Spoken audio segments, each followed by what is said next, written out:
innovación hay muchos, por lo que me estás contando, hay muchos ejes, ¿no? Está el temor a equivocarse, está también el tema del deporte, que tú lo vivís mucho. Tenés aquí gente que constantemente estás alentando para que vaya a hacer deporte, que lo tenés encima de la oficina. Sí. Y eso, ¿cómo lo creas? ¿Qué atmósfera tienen aquí que la gente viene, va a hacer deporte contigo? ¿Por qué? Bueno, es una creencia personal, para mí el deporte es necesario. Somos lo que somos después de muchos millones de años de evolución y no puedes renegar de eso. Y somos unos seres físicos y necesitamos actividad física.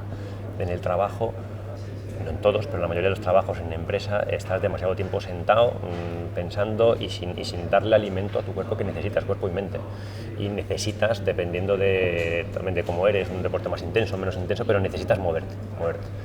Y si no tienes la oportunidad de hacerlo en tu trabajo, porque es un trabajo que físicamente te requiere moverte, yo creo que es imprescindible el tener unos momentos, que media hora al día, que tampoco es mucho, para moverte. ¿Y ahí surgen mejores ideas o no? Pues sí, muchas veces. Es que como el origen de las ideas es conectar cosas distintas, por eso te he hablado de la diversidad, cuando estás pensando en un problema, eso ya lo decía Leonardo da Vinci, que cuando ves que no resuelves un problema, date una vuelta, piensa en otra cosa, porque al final el cerebro está conectando con lo nuevo que estás haciendo.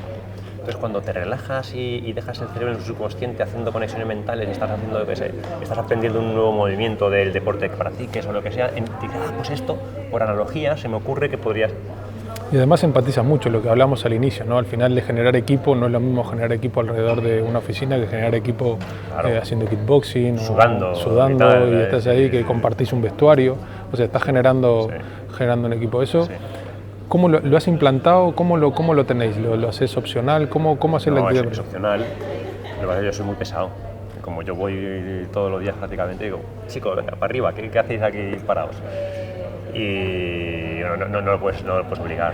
De hecho, depende, hay gente que tiene a lo mejor ciertas limitaciones porque tiene a lo mejor una lesión o lo que sea, pero si yo intento... Al final el ejemplo hace mucho, ¿eh? Lo que haces como ejemplo, al final, si no lo dices...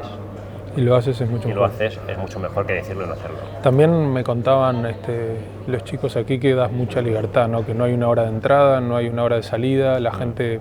¿Eso cómo lo manejas? Porque al final no hay una hora de entrada, no hay una hora de salida, pero mucha gente está aquí, le gusta venir. ¿Eso cómo se crea? ¿Cómo se crea ese ambiente? También depende del tipo de trabajo que hagas, ¿eh? Hay trabajos a lo mejor administrativos o trabajos que requieren de un horario porque con el que interactúas tienes horario y no tienes más remedio, pero en general yo veo el trabajo como una actividad, no como un sitio al que ir. Entonces, si tienes gente madura, y al final la madurez la das también dando la libertad, ¿no? Si no da la libertad, la gente nunca madura, ¿no? Pero con gente madura y das claramente lo que hay que hacer, lo que hay que conseguir, los objetivos que hay que conseguir, que la gente se organice como quiera para conseguirlos.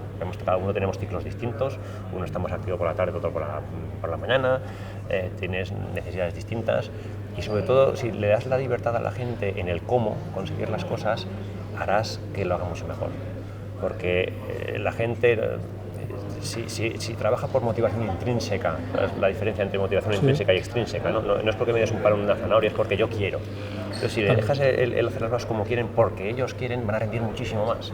Y vamos a ser más felices y al final vamos a hacer un mejor trabajo, ¿no? Y eso mismo, ¿cómo lo hilas? Porque innovar al final es equivocarse, ¿no? Y al final tú estás pagando a personas en lugar de innovación por equivocarse, o estás pagando ¿por qué? Porque al final aquí hay que llegar a unos resultados también, hay que innovar, pero ¿cómo esta relación de equivocarse, de llegar a fin de mes, de tener que presentar unos resultados? Tú remitís unas cuentas que también entiendo que remitís resultados. ¿Cómo va esa relación de que te pago, pero equivócate? Porque todos estamos acostumbrados a que me paguen por llegar a un resultado, no por equivocarme. Y aquí estamos en un lugar donde lo mejor entiendo que es equivocarse. Sí a todo. Es decir, tienes que tener un resultado final. Ahora, ¿cómo llegas a ese resultado final? Sobre todo si estás hablando de algo nuevo, de innovación, no es un resultado directo. Si tú piensas en llegar a un resultado directo, no es nuevo. Si es nuevo es que cuando empiezas no sabes a dónde vas a llegar. Entonces tienes que asumir que en el camino vas aprendiendo a través de lo que solemos llamar equivocaciones o fallos o fracasos, que no son tales, son simplemente has intentado una cosa que no ha funcionado. Y eso te permite aprender, si tienes el chip de aprender de ello, ¿no? Entonces gracias a eso vas a llegar a un resultado mejor, porque va a ser nuevo. Si es nuevo tienes que pasar por ese ciclo y al final te da el resultado. Es simplemente ser conscientes de lo que te lleva al resultado en lugar de desde un principio pensar en que tengo que conseguir esto. Si tú le dices a Leonardo da Vinci, que era el que empezaba a investigar sobre cómo volar, que es un deseo, lo decía al principio, es un sueño, y quiero volar. Pues la gente diría, tú estás loco, los pájaros vuelan, tienen alas, tú no, tú tienes piernas, no puedes volar. Y dice, ya, me da igual, yo quiero volar, que es el primer ingrediente para innovar, no quiero cambiar las cosas. Si tú le dices, venga, invéntate la aviación civil porque tiene muchas ventajas y pues difícilmente el tío se va a concentrar y dice, sí, ya lo veo, ¿no? Es un tubo así de 8 filas de asiento, 4 reactores, 3 tíos en cabina, es imposible. Es muy... Primero mira los que vuelan, que son los pájaros, tienen alas, me construyo unas alas, las pruebo, no funciona. No lo probó él, lo probó otro, pero bueno, se rompieron las 2 piernas. Entonces siguen investigando y normalmente si estás pendiente de cosas que ocurren en mundos paralelos, de repente hay alguien que ve que el aire es un fluido, menos denso que es un fluido, entonces inventa que una ala fija con cierta forma y en cierta velocidad crea una depresión y tal, entonces bueno, lo incorporas y creas un planeador. Luego vas poco a poco hasta que llegas al resultado final y conseguimos tener la aviación comercial, pero de forma directa no llegas. Entonces tú todo ese proceso lo puedes comprimir y hacerlo muy rápido, es como unas escaleras que dices, quiero subir a ese piso, saltando no voy a llegar. Tengo que pasar por esos escalones. Puedo pasar corriendo o despacito, pero tengo que pasar por esos escalones. Entonces, cuando entiendes que tienes que pasar por eso, incluido, por supuesto, el fracaso, vas a llegar a un resultado mejor. Es que si no, no llegas. Pues eso, sí resultados y sí la manera de llegar tienes que asumir algo que en las culturas latinas nos cuesta mucho, que es asumir el riesgo o el fracaso como algo natural del proceso de innovación, cuando creas algo nuevo. Cuando tienes que operar algo que ya existe y hacerlo cada vez mejor, es distinto. Es un chip mental muy distinto, es ganar eficacia, eficiencia, ver dónde puedo mejorar, tal, fenomenal. Pero cuando quieres crear algo nuevo, un nuevo negocio, un nuevo producto, un nuevo servicio, una nueva idea, necesitas pasar por este proceso. Y de este proceso que tú has pasado, ¿cuál ha sido el reto más difícil que te ha tocado? En este proceso de ahora de estar asesorando, estando en Altran, estar asesorando, ¿cuál ha sido el proceso, la empresa que más, joder, aquí lo tenemos chungo? Y que al final ha salido... No digo nombres. No digas nombres, pero a lo mejor un caso que... Hay muchos casos, verás, normalmente los casos más difíciles son las empresas que les ha ido muy bien, que su entorno está cambiando y saben que tienen que hacer algo distinto, pero se ha ido también que la manera en la que tienen que trabajar la tienen metida en sus genes y es ¿por qué voy a cambiar? Claro, es muy difícil cambiar cuando te va bien. Y si no lo estás viendo, no, es que el entorno ha cambiado, es que tu sector está cambiando, es que los que antes eran competidores se están inventando cosas que te van a afectar y puedes desaparecer, como grandes empresas en el pasado, que han desaparecido por no ver venir lo que venía. Entonces, esa gente que son muy buenos en su trabajo, que llevan todos unos esquemas de procesos, de segmentales, de tipos de decisión, que les ha venido muy bien y les ha servido, es muy difícil cambiar eso. Y normalmente solo lo cambias con ejemplos. Por mucho que le cuentes, aunque racionalmente tú entiendas que tengas que cambiar, no lo sientes hasta que veas el peligro. Es como todos sabemos en qué consiste una alimentación sana. Racionalmente lo entendemos. Ahora, lo aplicamos, depende. Si tienes un problema grave de salud y le ves las orejas al lobo, es cuando sientes la necesidad de cambio y dices, oye, voy a cambiar porque no tengo más nariz. En las empresas pasa lo mismo. Cuando vas a una empresa, a un comité de dirección que funciona muy bien, que las estructuras para mantener y operar lo que ya tienen funcionan fenomenal, pero el negocio en sí o cambia o va a tener un riesgo a medio plazo, es donde más difícil es generar ese cambio. Y lo mejor es empezar poco a poco, encontrar ámbitos donde aplicar estos procesos distintos, donde se fomente la diversidad, el trabajo transversal, que es difícil en una organización de silos, el fallar y que no pase nada, etc. Y consigas unos resultados y le enseñas. Oye, mira, hemos conseguido este resultado distinto que no has podido conseguir antes gracias a seguir esto. ¿Quieres que lo extendamos a otras áreas? Entonces la gente poco a poco va creyendo en ello porque lo ve. Si no es imposible. Date cuenta que al final volvemos a lo del inicio, ¿no? Al final muchos pensamos que la innovación es tecnología, al final hemos hablado de muchas cosas que no es tecnología, hemos hablado de sensaciones, hemos hablado de sentimientos, hemos hablado de fracaso. Es más inherente al ser humano, ¿no? Lo de innovar. Totalmente. La innovación primero es inherente al ser humano porque si no seguiríamos siendo monos colgados de las ramas. El hombre es creativo, per se, todos. Luego con la educación, por lo que sea, vamos perdiéndolo.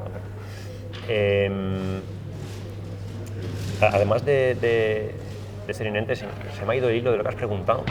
Porque te decía que estábamos pensando de la tecnología, empezamos hablando de tecnología y al final estamos hablando de cuestiones que nada hemos tocado la tecnología. No. La tecnología es importante porque hoy en día, hagas lo que hagas, siempre hay un componente tecnológico. Siempre. Primero porque es un enabler, te permite hacer muchas cosas y luego, aunque innoves en un modelo de negocio, etcétera, al final necesitas, pues no sé, el caso de Dell, que todo el mundo dice, es un caso fantástico de innovación modelo de negocio. Vale, pero tuvo que ser unos sistemas únicos, innovadores, para ser capaces de introducir en el sistema necesidades, requerimientos específicos de cada uno de los clientes, meter eso en las fábricas, poder producir just in time y la logística hasta que le llegue eso. Luego necesitas tecnología, casi en todo lo que hagas, pero viene después. Primero tienes que saber qué necesidad, luego qué conceptualizas, cómo solucionas esa necesidad y qué tecnología usas. A la hora también de trasladarlo, lo que nos engancha es la emoción, no la funcionalidad tecnológica. Apple no te vende lo que hacen sus productos, te vende emoción. Te vende el por qué hace la tecnología. Y luego, por supuesto, tiene que funcionar y tiene que cumplir esa promesa, pero el por qué y para qué es lo importante. Hilado a eso, entonces la innovación tiene que ir hilada a la comunicación, porque si hablamos al final de que son todas sensaciones, hablamos de Apple, hablamos de ejemplos, o sea, al final la comunicación está al servicio de la innovación. O sea, si tú puedes innovar, pero la gente no lo sabe, lo que no se conoce no se sabe, lo que no sabe no existe, ¿no? Entonces, ¿cómo llevas tú el tema de la comunicación? Imagino que un poquito limitado porque asesoras a empresas, o ¿cómo manejáis vosotros la comunicación internamente? Está muy ligado, es muy importante. Hay muchas empresas que ven la importancia, pero desde un punto de vista que a mi parecer no es el adecuado, y es usar la innovación como un elemento de marketing. Entonces lo meto en la comunicación y comunico lo innovador que soy, aunque no sea real. La relación es muy fuerte porque tú necesitas comunicar mucho y la comunicación es bidireccional, no yo de los demás sino de los demás a mí, para poder entender necesidades, para poder ver las tendencias, todo eso es comunicación hacia ti.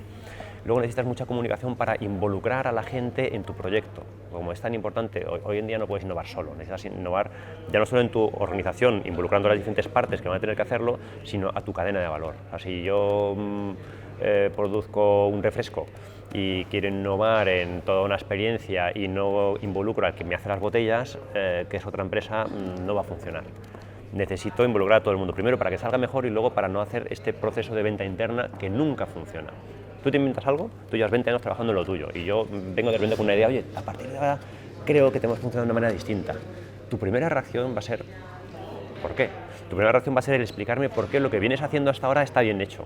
Y tienes razón. O sea, la gente no es que odie el cambio, que es algo que se oye mucho, la gente odia ser cambiada por los demás. Tú les participes del cambio y les gusta.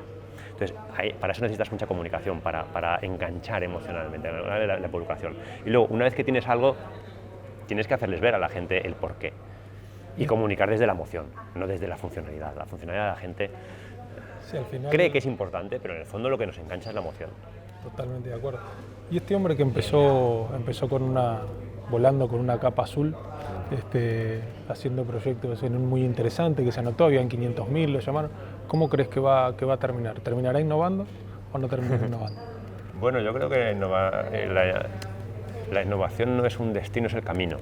Aunque suena así muy... pero es verdad. O sea, como es un tema de actitudes, al final en lo que haces, creo que necesitamos todos tener una actitud más de curiosidad y de no asumir las cosas como están hoy en día y el status quo como necesariamente permanentes. Nada es permanente.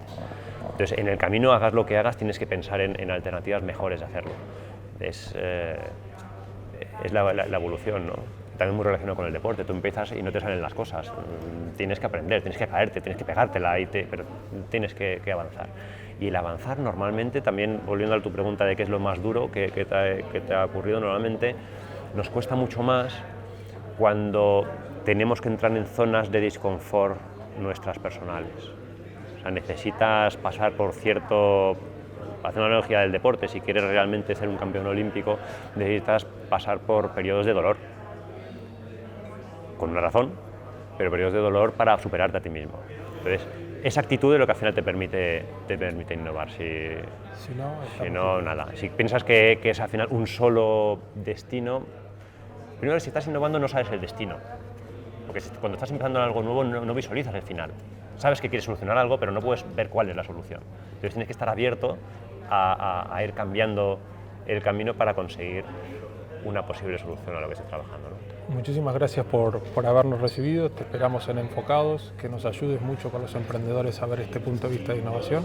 y nos estaremos viendo en estos días. Gracias por habernos recibido. Gracias a ti, encantado de servir.